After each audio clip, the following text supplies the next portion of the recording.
Hi everyone, thanks for joining meeting today, September the 6th, 2023. So this is the agenda. So the first thing is about communicating an important decision we've made as maintainers. So I don't know if you know, but Kelly Poole, the product management VP at EDB, that some of us know, has proposed to provide time from us who work, or some of us who work at EDB, to maintain the OLM installation method and to donate what we already have in an adapted form for EDB Postgres for Kubernetes, which we know being this certified operator based on a fork of CloudNativePG. So basically what we have agreed is that we confirm that we're not in a position to support OpenShift at community level, at least now. So we've looked, for example, into also the sponsoring part in GitHub, but it's complex. We need an entity to get the money. So it's not simple, okay? So at the moment, we're not in a position to approach that, okay? But we have decided to accept the OLM proposal. So Jonathan, unfortunately, he can't talk today, but is going to start working on moving the stuff we have for EDB Postgres for Kubernetes into CloudNativePG. So we're going to add all the tests there and the bundle, all this stuff, so that basically the idea is that we can publish the OLM installation stuff in Operator Hub. And then EDB, asked a couple of questions about us supporting the community operator in the Red Hat, basically embedded OpenShift catalog. So recently, Red Hat made some changes, so they are going to basically, we need to propose a pull request to add the operator in the catalog that they ship with OpenShift, which our understanding is that before it was directly taken from Operator Hub. That's not the case anymore. So we feel that in the long term, the community should be doing that.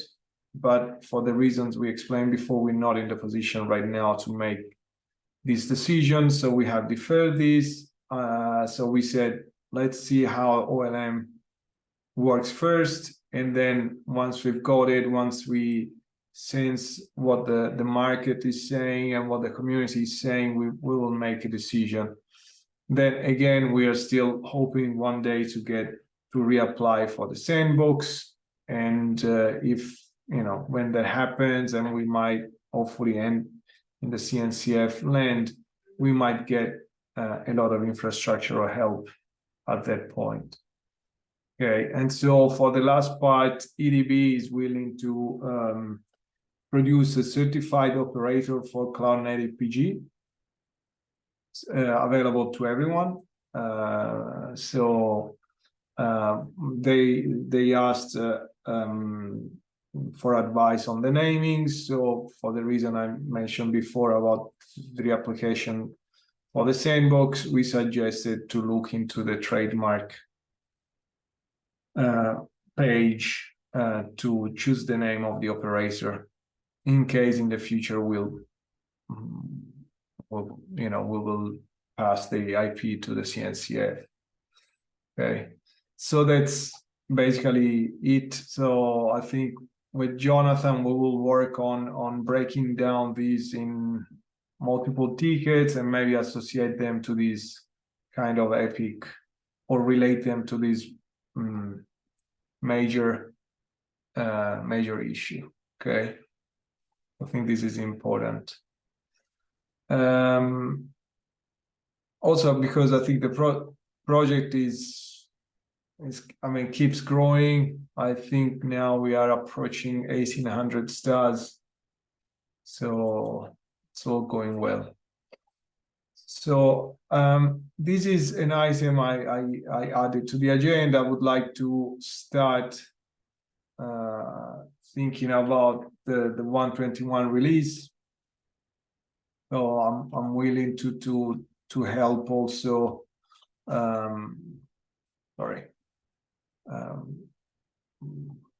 You know, with the process with Jaime. So normally with Jaime we used to have 1 week of code freeze, right, Jaime? Sort of.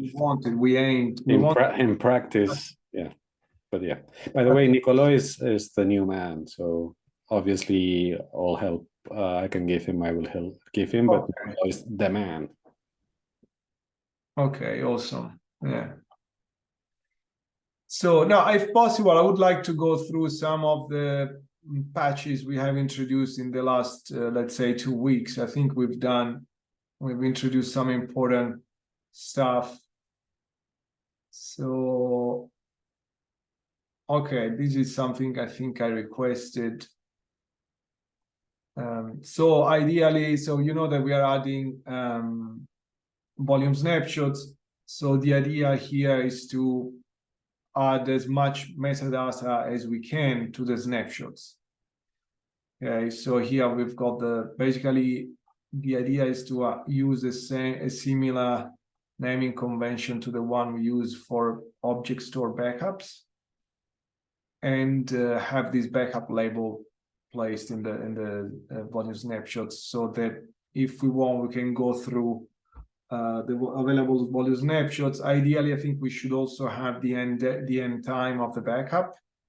So all of these, just to be clear, these are all cold backups. Okay, so they are taken when the Postgres is down. So, and that's usually a standby.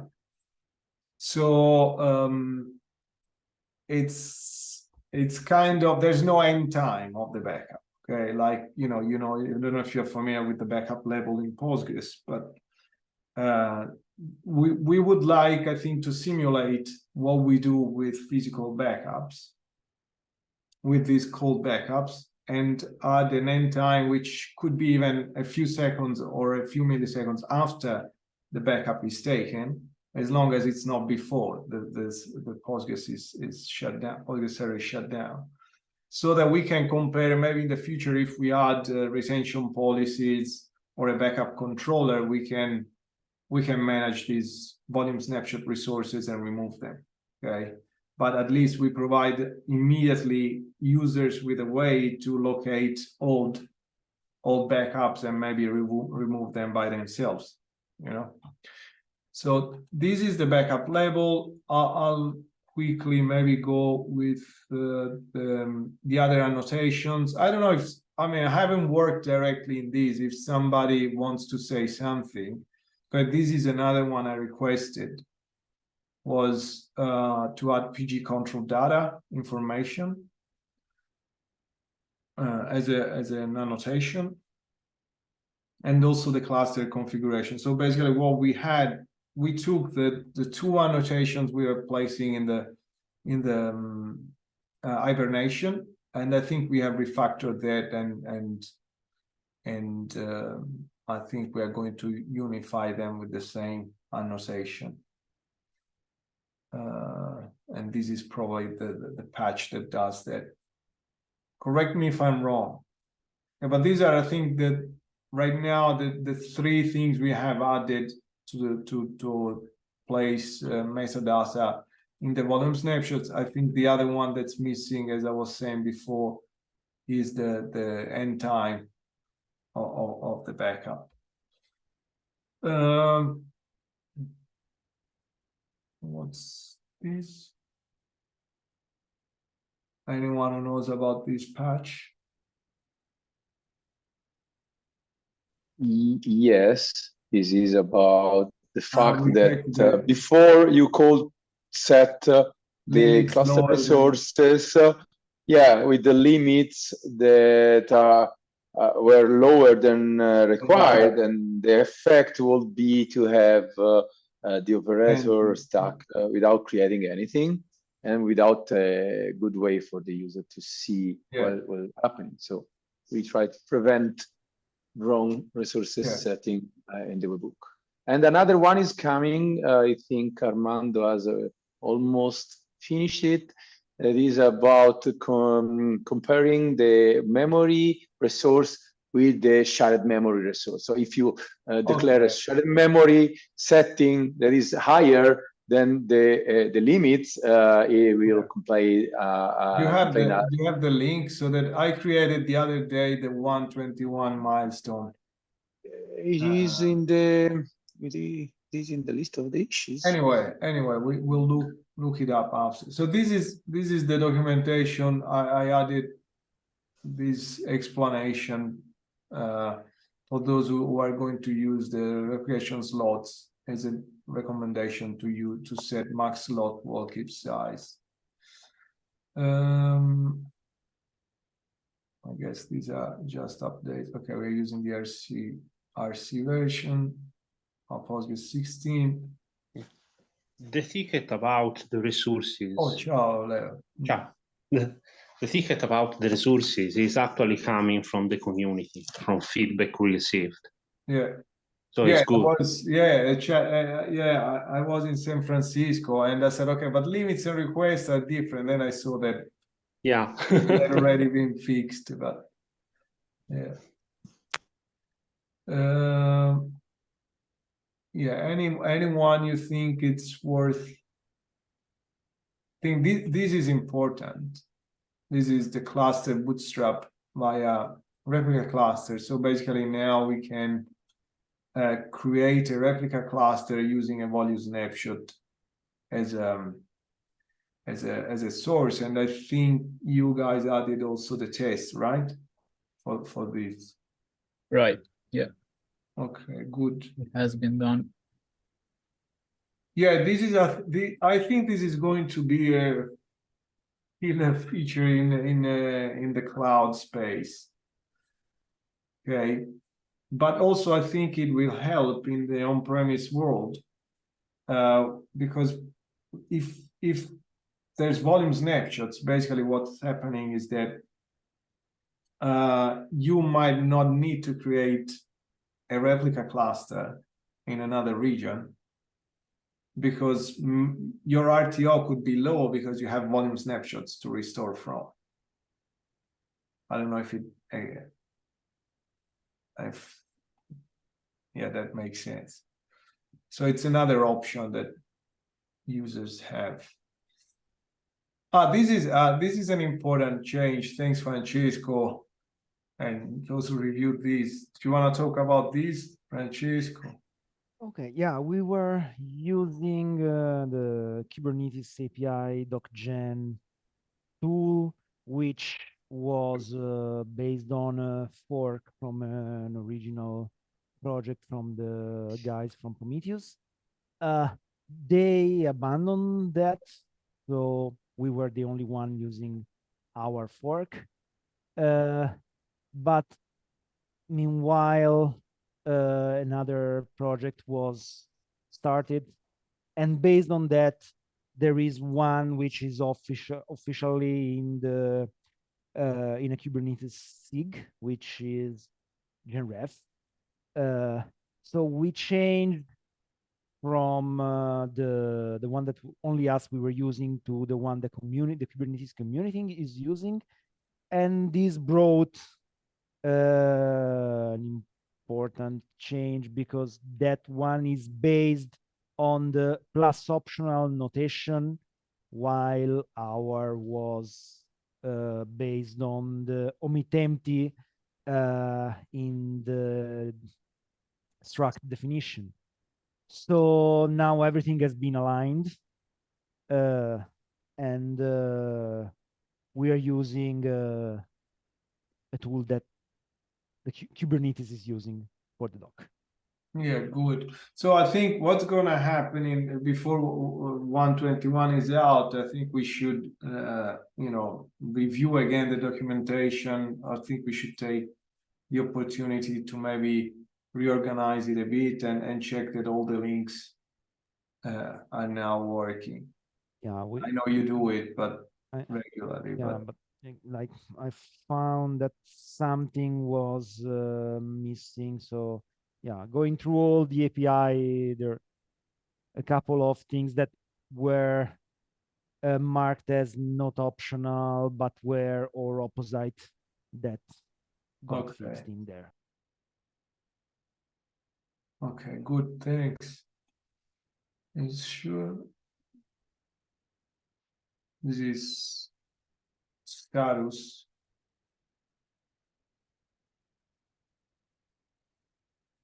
I don't know who worked on this, apart from Armando.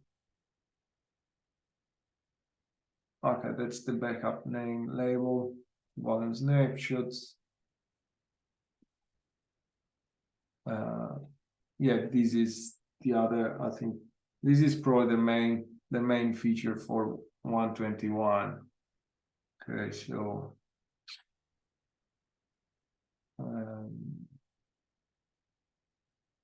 okay, I think we covered most of them.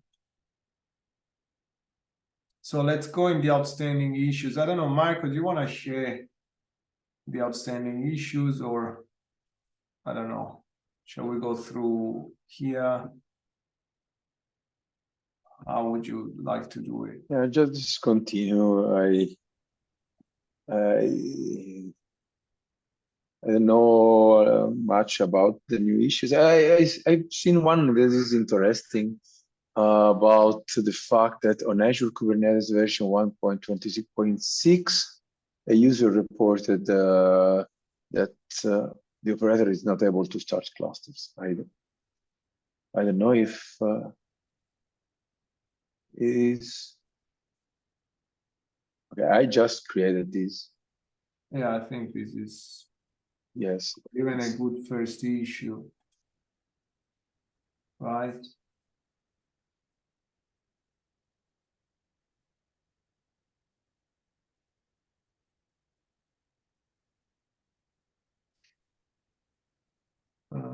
This is the one This one, yeah. talking about. Yes, this one looks well concerning.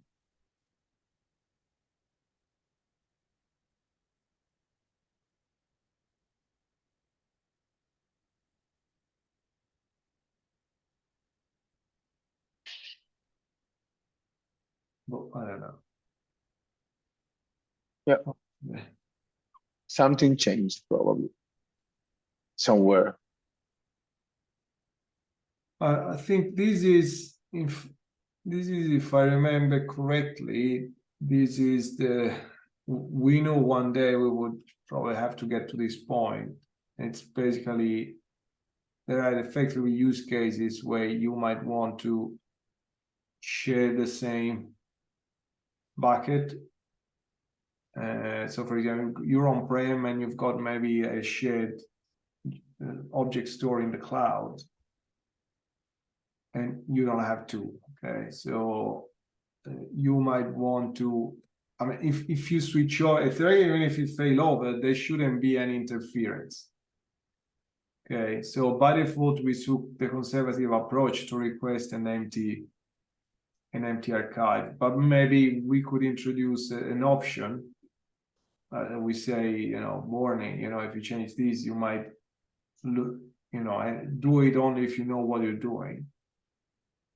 And maybe disable the empty check, the empty archive check. Maybe that time has come. I don't know. Just what do you think?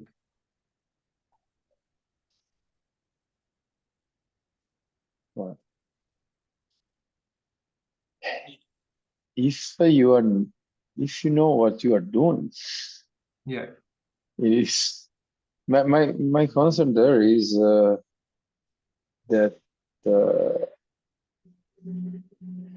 well, we could add some flag that is disabled by default. Yeah, that exactly. looks like, yes, I know I'm doing something that could break everything. Yeah, I think we just need. So I assigned that to me. I wanted to look better where, you know, where we could place it, the name, and so on, you know. But so I think this one, I think I replied. I think there's a bit of a misunderstanding. I don't know about.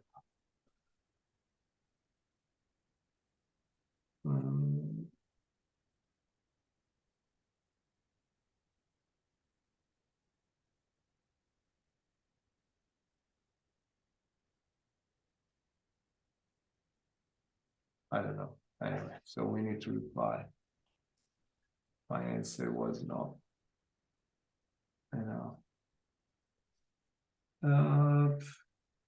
This one is part of the proposals I made here. So I would like to continue. You remember we had tried in the past to enable failover slots by default, but then we had to change the type of the field. So I would really like to push this to become the default, unless you guys think differently. Any opinion?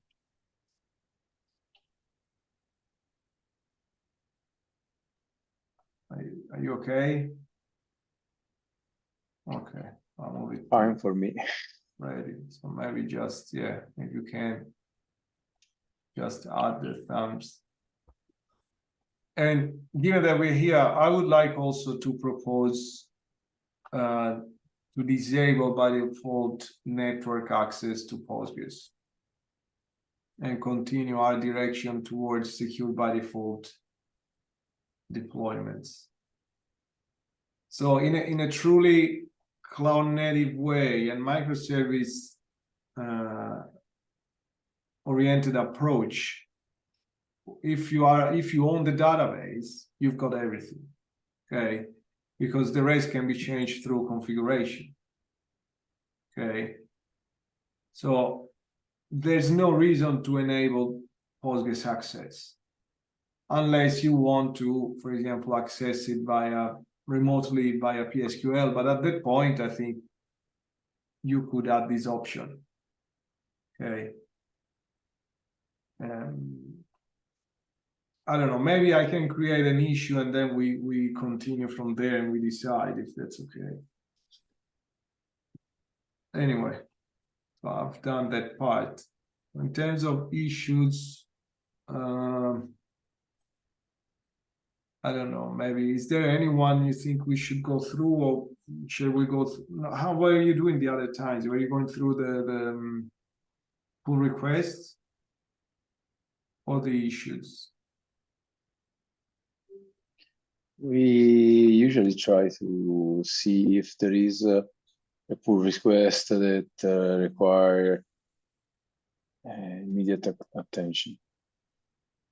This one, for example, is, I think, yes, to put it there. Okay, so maybe I don't know.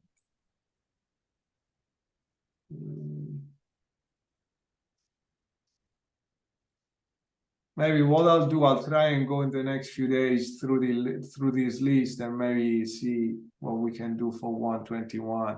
Okay. I think we need to clean this up. There's 120 issues. That's too much. Okay, let's go here. Okay, so this is related to the bug you opened before, to the issue you opened before, Nicolò. Yeah, it is a race condition in the test. It's a release fix. I don't think it's worth going into much detail for this thing. Oh, yeah. Okay, but okay. Yeah, but it will be merged soon, hopefully. Okay, good. Okay, so regarding table spaces, Jaime, do you have news? Do you want to talk about the work you're doing towards 122 for table spaces? Sure. So this is I've been working on this together with Tao, and at the moment we have something that is working kind of already, and it's able to create the volumes and the mount points for the different pods in existing and in new clusters. But that ticket that you were just showing us is just, we need to kind of simplify the structure quite a bit, and we're starting to get feedback from Marco on how to achieve that better. Okay, and that's the refactoring part. Sorry, I'm just adding these so that I can tag the issues about table spaces or the PRs for 122 properly. Okay. Okay, and then in terms of features, we have end-to-end tests and unit tests exercising quite a bit of the feature, but we're still, for instance, we still don't have recovery. We still haven't tested hibernation, and we're just starting to work on the CMPG plugin. So we're kind of in the middle of it. Good.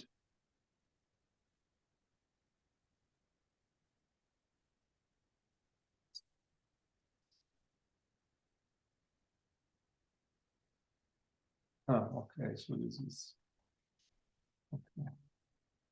Good thing, thanks, Simon. Yeah, no, table spaces will be looking forward to that, you know. And okay. Anything here you think we should discuss?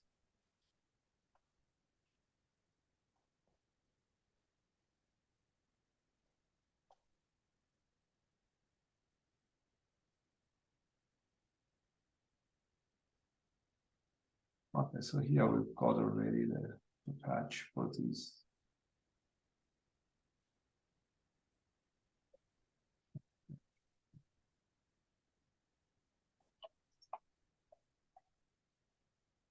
I wanted to look for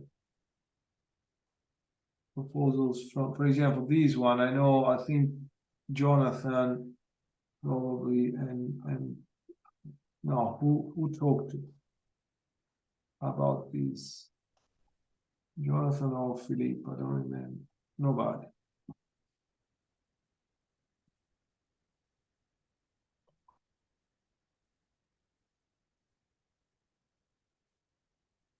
Yeah, this is.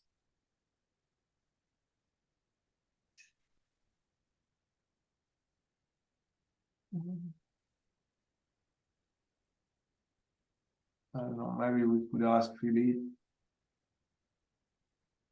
What do you think?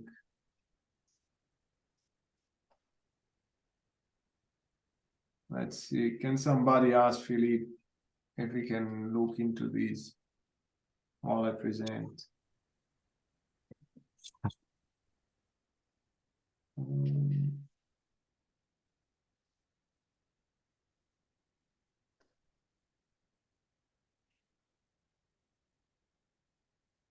Oh, yeah, this is wrong. Yeah. Okay.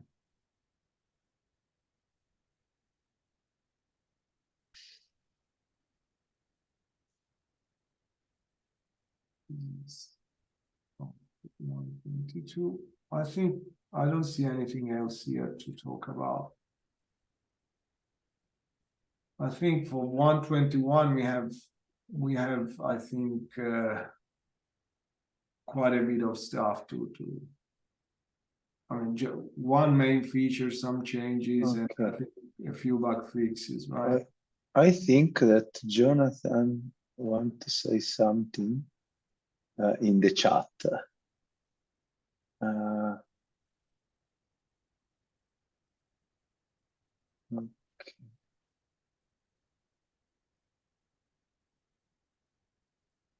Okay. He was asking by network access. Is it clear now, Jonathan? Okay, good. Okay, sorry, I'm going back. So let's check this one. You were asking to look at this one. Ah, okay.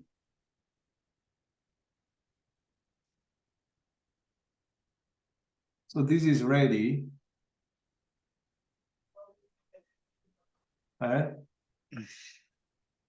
Looks like. Yeah, I think this might be useful for those who use JDBC. We have tests. Okay. Yuri. Yeah, I think this is useful. Mhm. Okay, good. But this is just the PR without ticket, right? Yeah. Let's put this for 121. Okay. So you've already reviewed it, Jonathan, right? Waiting for second review. Okay. Good, thanks. Then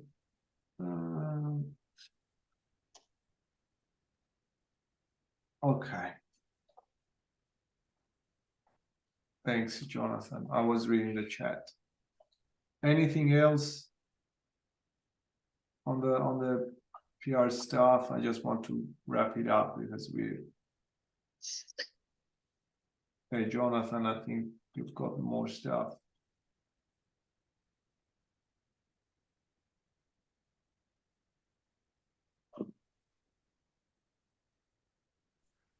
Okay, the pod spec. The pod spec was added in this sprint, and it's a neat idea, and it's already getting us into trouble. So this ticket is making so that we give more detail when we have a pod that's restarting because of pod spec drift. This one will give more detail into what part of the pod spec has been outdated. And then we have another fix that's oncoming and becoming very important about the image upgrade. Okay, good. But there's no detail there's no ticket about this, right? Issue, yeah. No, I don't think there's an issue on it. That's 4091. Oh no, this is okay. Oh yeah, no, this is directly from, no. This does not have an open source issue on it. Yeah. So 121. So this is waiting for review, right? Still work. It's already been picked for review. Okay. So I guess tomorrow stand up, we'll see the progress on the review. Okay. On the EDV stand up. Okay, good. And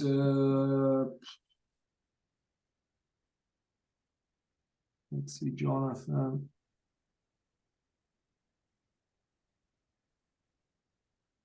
Okay, yes.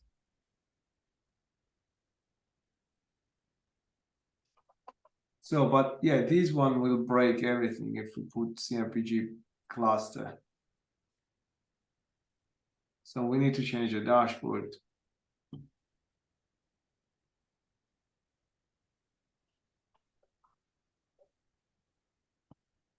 Jonathan.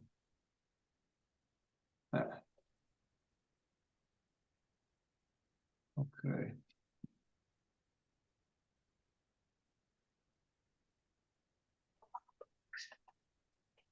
Yeah, but then if you have CloudNativePG clusters that are older,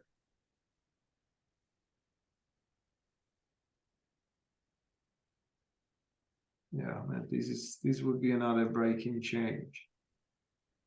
Okay, I don't know. Let's talk about these in the yeah, asynchronously. So 2608. So let's put this for 121. So, but they can't be backported.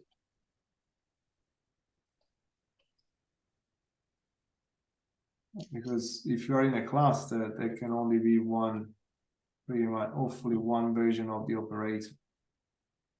That's not true, I know, but or we have both of them. Or we use, for example, like a configuration option with an operator configuration option, so that if you are using an old version, you set it to cluster. Okay, we need to think about this, because I think we cannot just break stuff. Okay. Okay, I think we went through all this stuff. There's 4 minutes. Yeah, I just wanted to share that I'm very happy that I'm speaking at KubeCon, and that's because of the work you guys have been doing on very large database on the volume snapshot. And I don't know if you know, but Michelle, she's an expert in Kubernetes storage, and so it will be fun. And that's the only Postgres talk at KubeCon.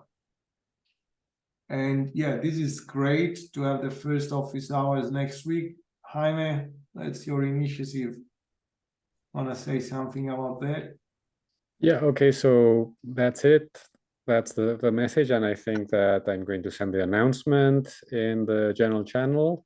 And I think the idea would be to copy the structure of this. I think we'll have a Zoom invite, and I don't know if I would be able to reuse this one.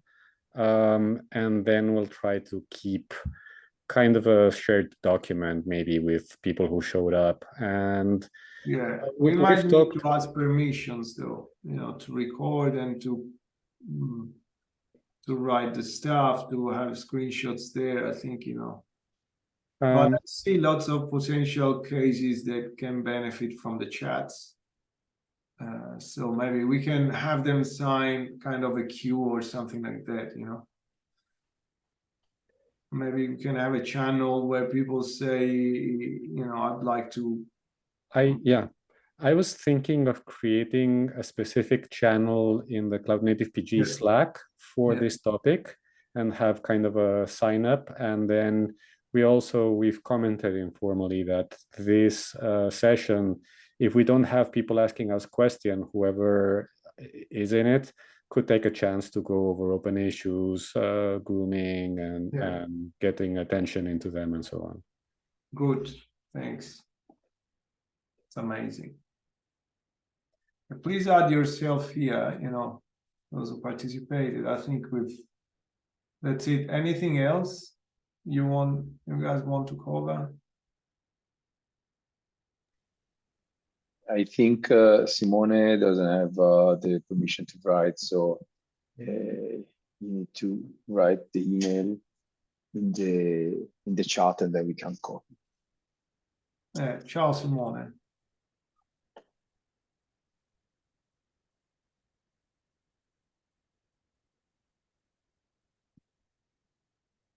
Okay, good. Thank you. Bye-bye. Bye. Bye.